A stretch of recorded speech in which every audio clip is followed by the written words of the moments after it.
And we are back with another episode of 60. Beyond the Hedges. We're back with another episode of Beyond the Hedges. Beyond the Hedges. Beyond the Hedges. Guys, I want to give a huge shout out to the Mark in Athens. We appreciate them for hosting us every single time we shoot an episode. They've given us a space where we can come and, be ourselves and create some content for you guys. So if you live in the Athens, Georgia area, not Greece, but if you live in the Athens, Georgia area, please check out the Mark. I mean, they got some great stuff here, great facilities. They got a basketball court. They got a basketball court. We shot an episode down there, yeah, too. We did. They got a pool. The pool, all that. Got some news. Guess what he dressed up as this weekend? Okay, sorry, we'll get to that later. Let's save that for later, right? But y'all know we had our bye week, you know what I mean? And everybody went and did various things while they were away, you know what I mean? Some fun things. Some other people had to take care of business, like me.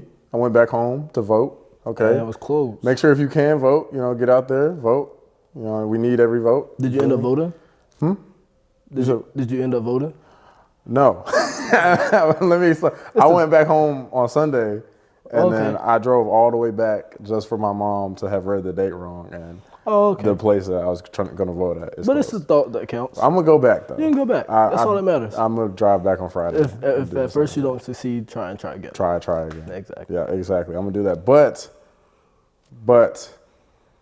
I don't think anybody had a better weekend than this guy right here. No. I had a great weekend, actually. Do you want to tell him what happened, or do you want me to tell him what happened? I'll tell him. Go ahead. So I didn't. He got engaged! He got engaged! Okay. So I got engaged on my bye weekend. I did not go vote. I went to Chattanooga and got engaged. And it was exciting. It was lovely. It was amazing. And it was the best thing that's happened to me. So, yes. He's growing up so fast in front of my eyes. I love you. I love you. You make me so happy. Oh, my God. Am I going to be your best man? Yeah. He's lying. Anyway. Did you not hear my response? You said what? Yeah. Yeah, okay. All right, type shit. Yeah. I've never been to a wedding. I haven't either. No. Wow, look at you. No, my parents had a wedding in the church, and my mom was in jeans, and my dad was in a button-down shirt. Wow. Yeah. It was like 8 at night. Love is love, bro. And I was in sweatpants. You were in sweatpants? I wore whatever I wanted to church. Come as you please. That's what the Bible says. Just got done with an AAU basketball game. That's crazy. No, but my parents didn't really have it when they had it in church. So that's lit though. Hey, love is love, man. Yeah, no, I was there all day. So it was after church.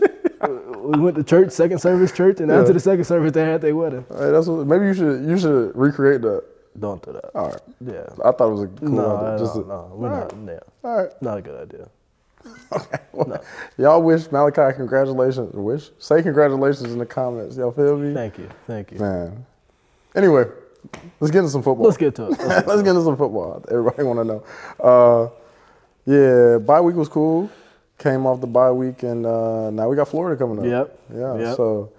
So I got a question. So what does your bye week normally look like? Like as in is it any different from a regular week in season?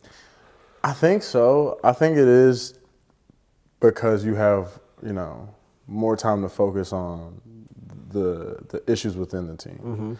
Instead of figuring out how you're gonna beat the next opponent, you get a chance to really take care of the little leaks that are in the team. I like that. I've never heard somebody say leaks. It's like I think that's the only thing that changes. Okay, though. cool. Because I don't think the intensity does not change. No, no.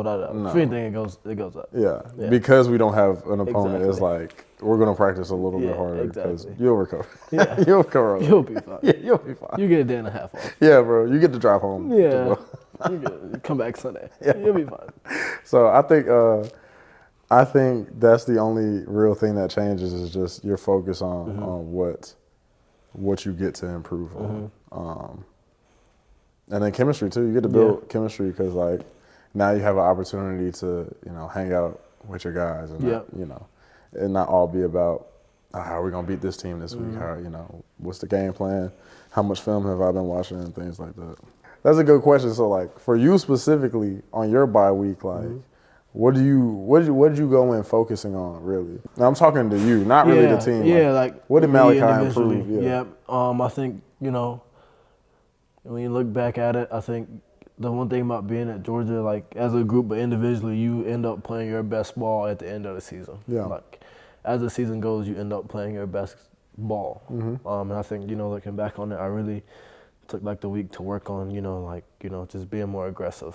Whether that be, like in a leading role or like, tackling or attacking the ball in there, whatever the case may be. Just aggressive across the board. Yeah, just aggressive all across the board. And just kind of wanting to hit all the boxes and check them, go back. Like really, I don't want to say start over, but like start over. Like go back to square one. Yeah. Be like, hey, this is where I was at now. This is where I was at then. This is where I'm at now. What happened in between, and how can I get over here on this side of the box? And I think you just go back and you look at. You literally start over. You try to just get better, and you take it day by day, and you just look at it from like a bigger perspective. Yeah. I think it's also a good time like to self scout, but like within that, get like a report card, I guess, from other people. Like so I know like for me, I went up like I talked to some of the offensive coaches, be like, hey, like what is like the weaknesses in my game? Right. What do you see? What would you attack? What would you attack? If you were going against? And then I got that, and I was like, okay, here, boom. Defensive coaches, same thing. Like, what is it? Right. I think that kind of helps, and it's also kind of some of the things we hit on during fall camp as well. And I think the biggest thing, honestly, is like my body. Yeah. Coming off that Texas game, it's just really wanting to get back right before the season kicks off, because after the bye week, you're on go for not for real. However long. I don't even know, especially how it is now. Probably till like yeah. Well, not even January, right? No, it's like late January. It's January. Like late January. Mid to late January. Yeah.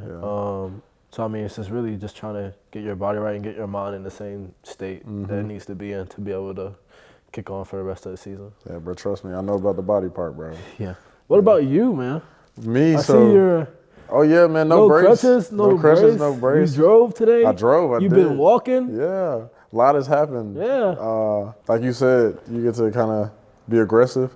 I've been aggressive with my rehab, my recovery process. Yeah. Whatnot. I wanna start like a motivation series where I kind of just like maybe on TikTok or something. Okay. Where I kind of just like put motivation out there. Yeah. For not even just athletes, but like maybe injured athletes or like anybody going through stuff. Just like, cause this is my second time. Yeah. This is back to back. This is back to back. Yeah. So. And you were like before you got hurt. Yeah. You were having such a good camp, bro.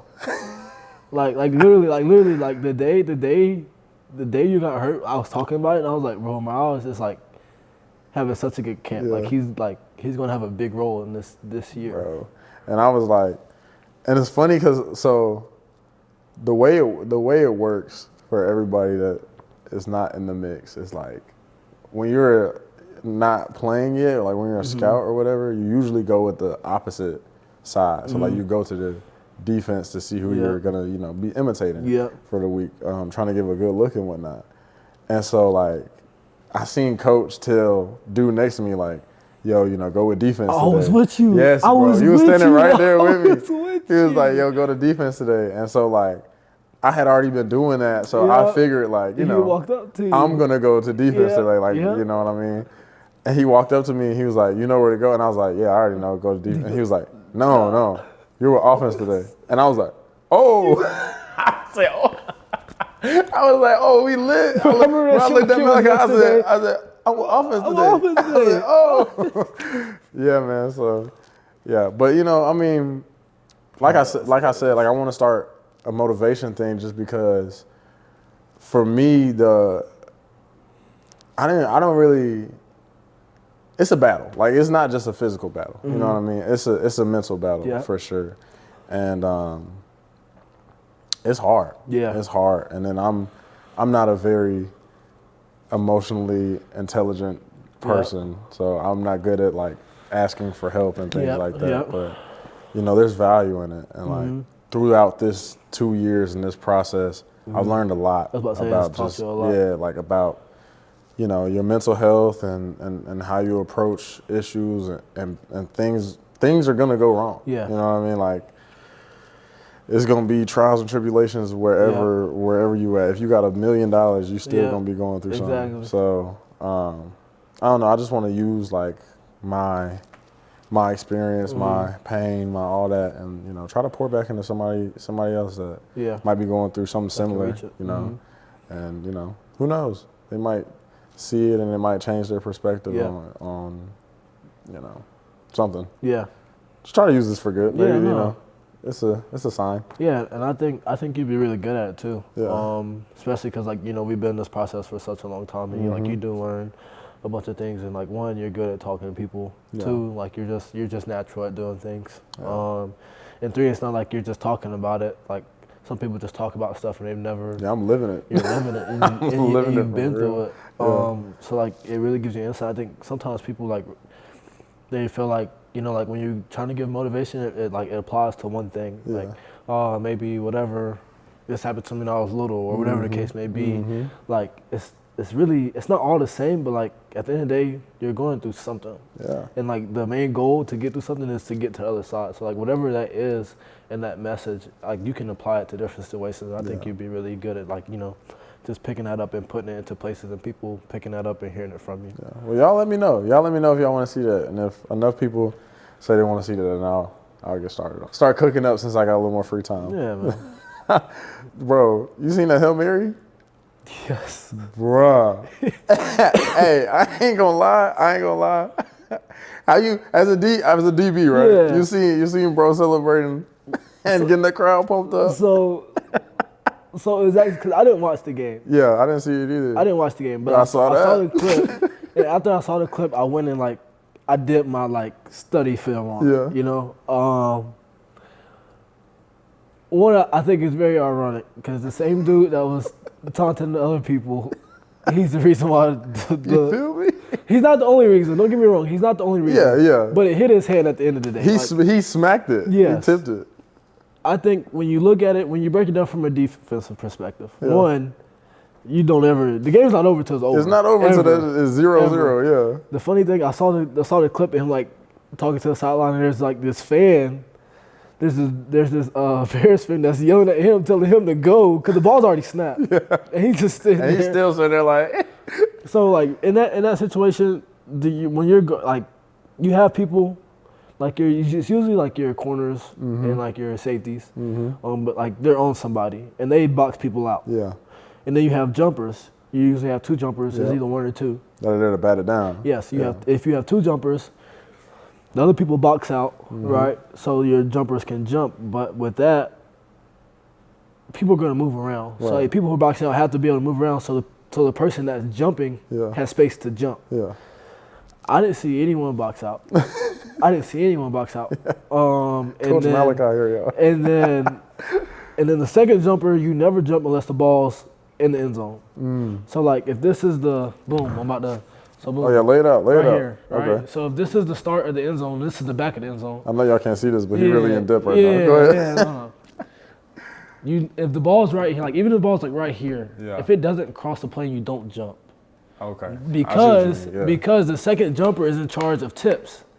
So if the ball is not in the end zone and it gets tipped, your job is to get the ball on the ground. Okay.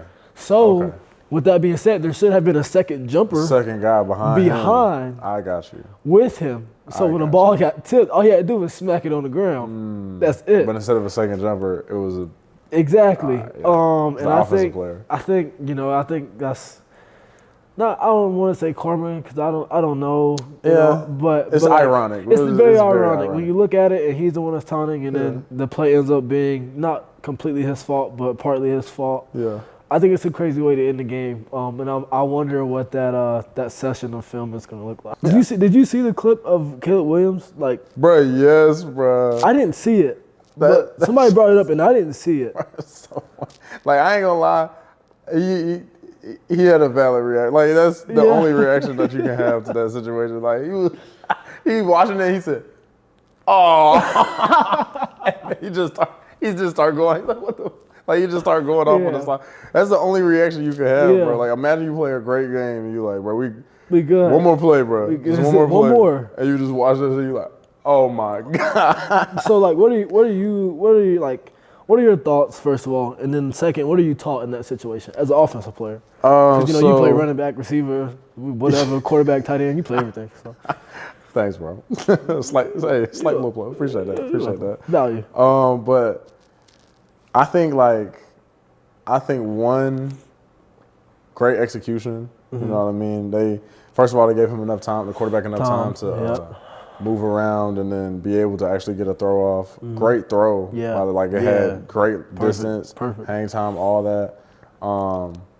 You kind of, when you watch the clip, it's kind of hard to pay attention to the actual pile of people because you know what's going to happen. Yeah. So you're looking for the dude that's lurking in the back. But I think it was good execution on the front part of it where everybody's kind of trying to do the box out like you were saying. Yeah. And so they're all in different positions. If a tip does happen, which kudos to the receiver for being in the right spot. Yeah. You know what I mean? Somebody being behind, like you were saying, there should be another jump guy back there.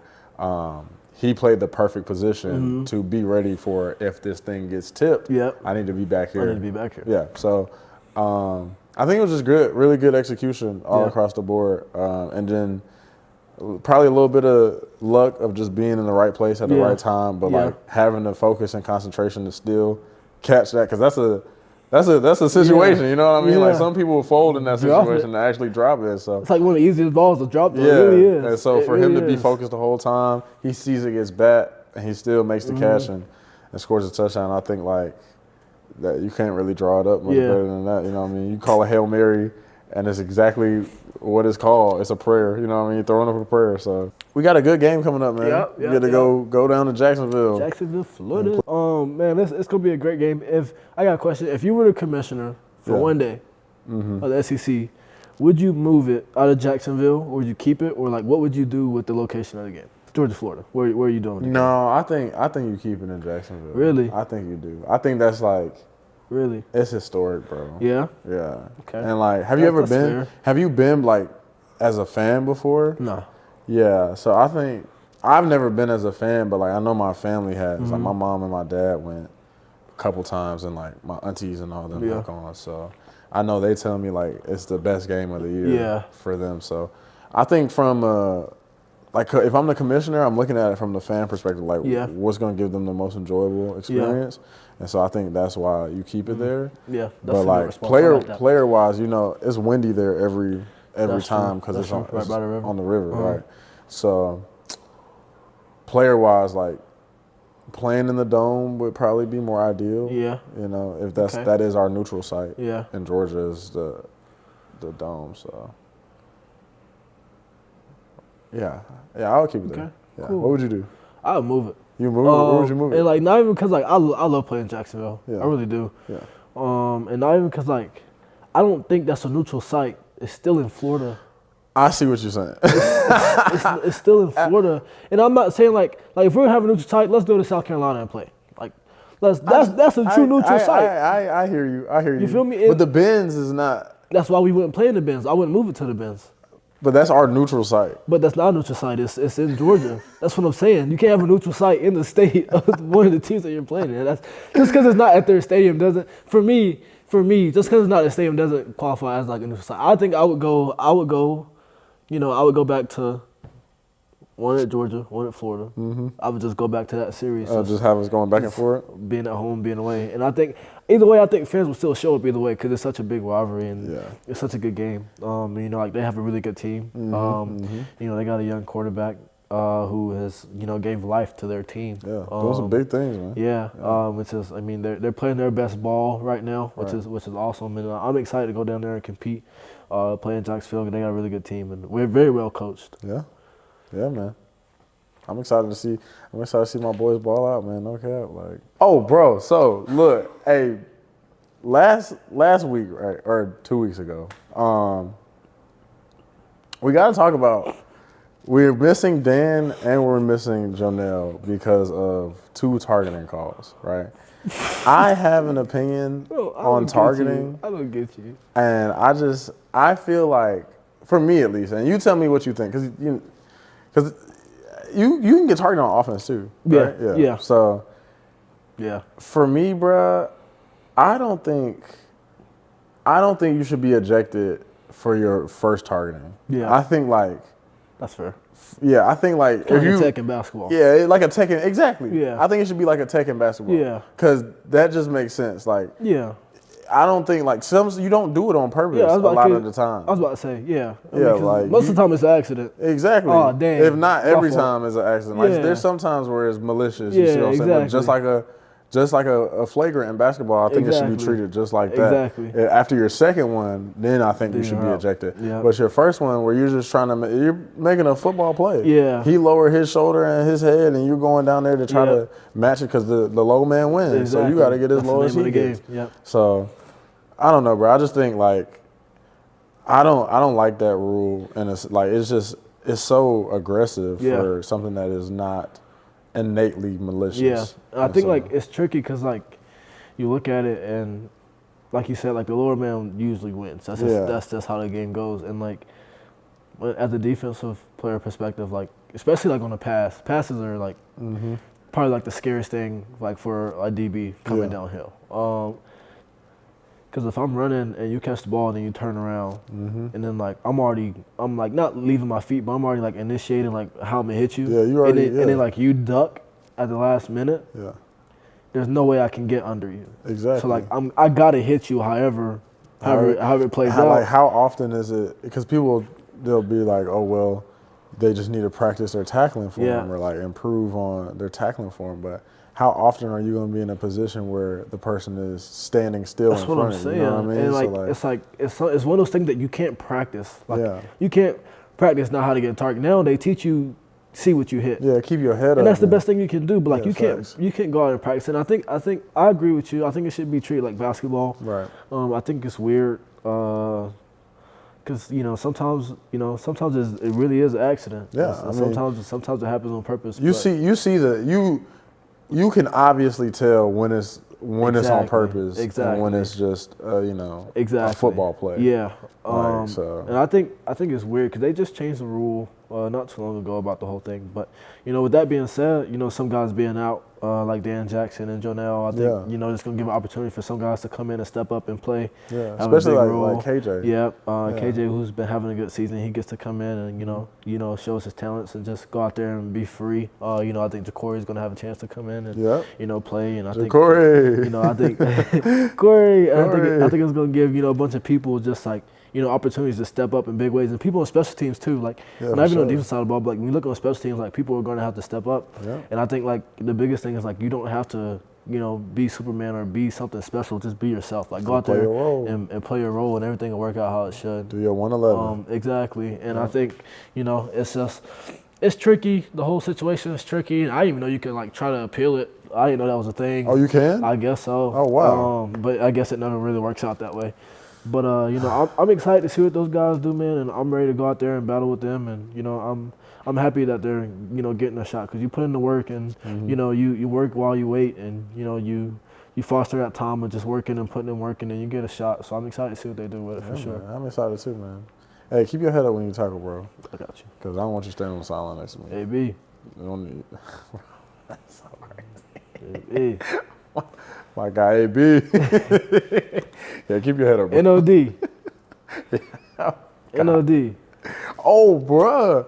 Speaking of the NFL, that was a crazy transition. Yeah, but back to NFL, my guy, Ladd. Ladarius. Yeah, dog. Bad Ladd. Ladrick. Bro. Play look familiar. Looks so familiar. A little too familiar. Seen it too many times. Yeah, exactly. And then you saw how he was cheesing in the end zone because he know he him. He know he him. Like, bro. I saw him celebrate and do a little thing, and one, he's so off rhythm. But so two, off rhythm. I've never really seen him do it. So I was like happy to see him do it. Because if you do that here, you didn't go for them pockets. Oh God. So no, man, I'm happy. All my dogs that's doing their thing. Man, I'm truly happy for y'all, man. Bro, and Ladd got swag to him. Yeah, he do. Ladd got some swag to him. He got that it factor. He got like that Kirk Cousins swag. Yeah, but a little more swag. Yeah. And It's a little more natural. Kirk like, Cousins is bringing it back. no, he is though. Did you see his pregame speech? I did. We walking your trap and take over your speech. trap. We gonna fight no cap. That shit hard. Hey, we gotta use that, bro. Yeah. Walking your trap and take that. over your trap. No, that was crazy. That was the first time you heard the song though. Like when he played I'm Atlanta. not gonna lie though. If I'm in the huddle and he say that, I'm getting hyped, bro. I'm hyped, bro. I'm like, yeah, we walking your trap. Yeah, we do. It's like one of those things you don't expect someone to say. You feel me? Because like it's totally off from like, and the who way they he are. said it too was just so like, it was so dry and it sounded like it hurt, but I just love It's like that. you either make fun of him or it either turns you up. There's no in between. So I don't know. Walk in your trap and take over your trap. Man, shout out Kirk. Shut up. Kirky-o, Smirky-o. No. Life. We got Ladarius and Kirky-o. Yeah, that's You crazy. feel me? That's going to do it for this episode of Beyond the Hedges. Whatever. Before we get out of here, you live in Athens, Georgia, please come check out the Mark. You know, we love them. They won't disappoint. yeah, they won't disappoint. They're some dogs. Yeah. They're some DGDs. They're some damn good dogs. Yeah. So appreciate you, Mark Athens, and we appreciate you guys for tuning in every single week. Pow, pow, pow. We will be back with some more content soon. And yeah, Peace out. peace out.